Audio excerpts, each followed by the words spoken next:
Mas maganda dito sa'yo. Okay na ba to?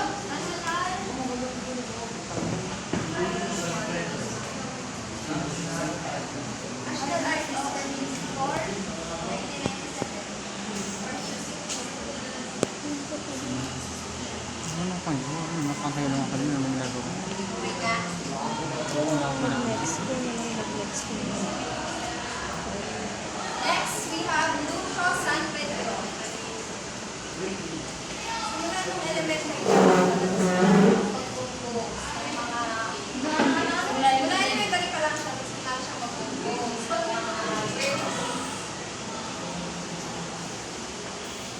And he is known as a romantic nationalist. He incorporated Philippine folk elements in his composition with Western forms and art. Yung ano niya, yung famous birthday is sa Upoy ng Indian.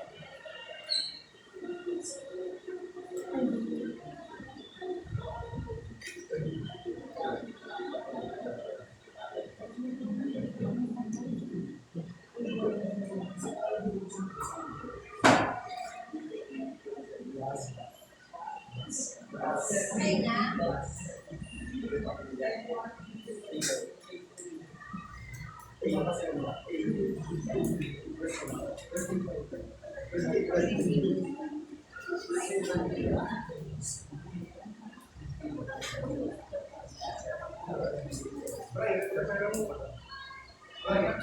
Next na. Wait. Kopya na natin yung plate.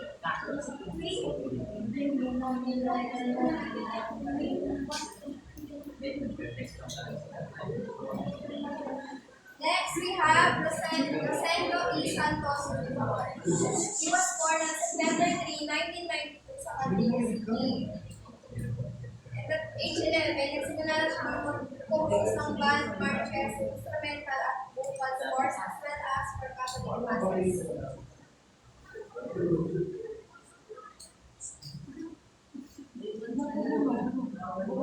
He is a prolific composer whose works include concerti, 5 sonatas, symphonies, symphonic poems, 5 operas in the Philippine dialect, numerous band overtures, and over 200 marches.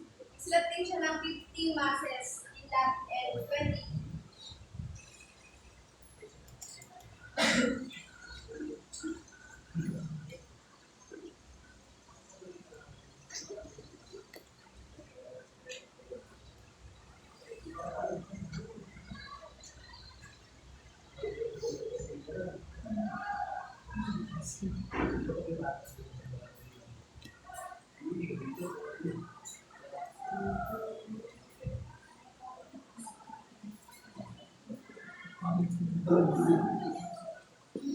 So, na-awardan po siya ng Composer of the Year Award. At kasunod nun, ano naman, Philippine Composer of the Century Award sa Manila. So, may dito kasi si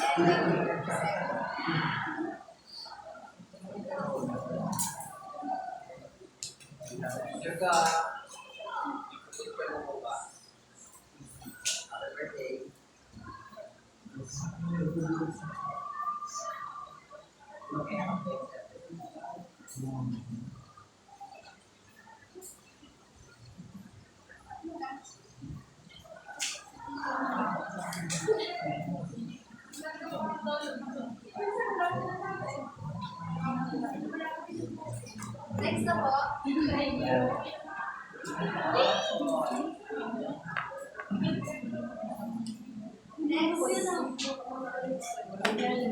Next natin is Dr. Alfredo Santos.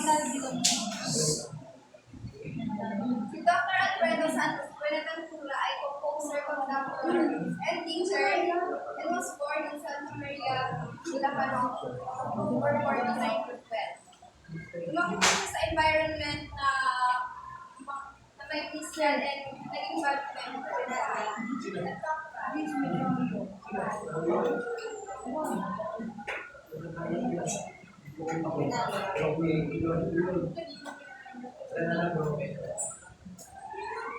Tapos, siya po ay one of the 20 boys sopranos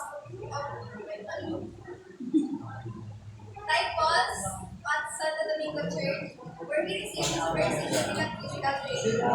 At nung panahon na yun, sinulat niya na rin yung first composition niya, which is Danza. Danza.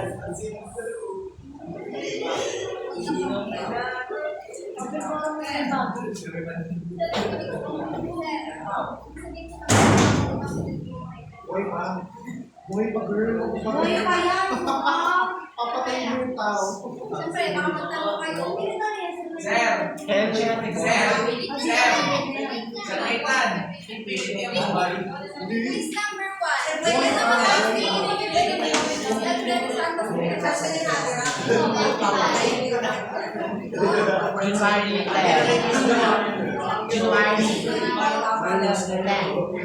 Next na, maingay na kayo eh. Nagdagdagan zero ka mamayo. Next na, last one na. Kunti, last one pa. So, next po natin, last natin ay si Cipriano Ryan Cayabia. He is a popular contemporary who also has classical compositions in his credits such as Misa, for soprano and piano, and the Duke. His compositional style makes much use of syncopation, extended chords, and chromatic harmony. Pangalan lang yun? Ano yung Boy pa yan? Boy pa. Boy pa pala.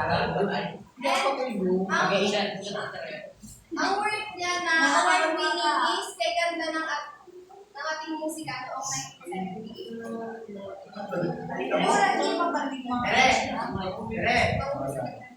Halika mo kayo. Halika mo. Ano ba na siya nagbuhay? Halika mo. 1959. Okay na? Kaya na ang ating musika. Basta yan. Ano, 1 chord. 1 to 5 lang.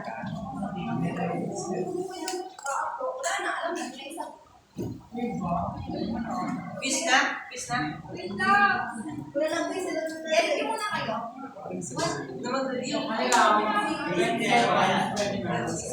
Maganda sila, Pugi.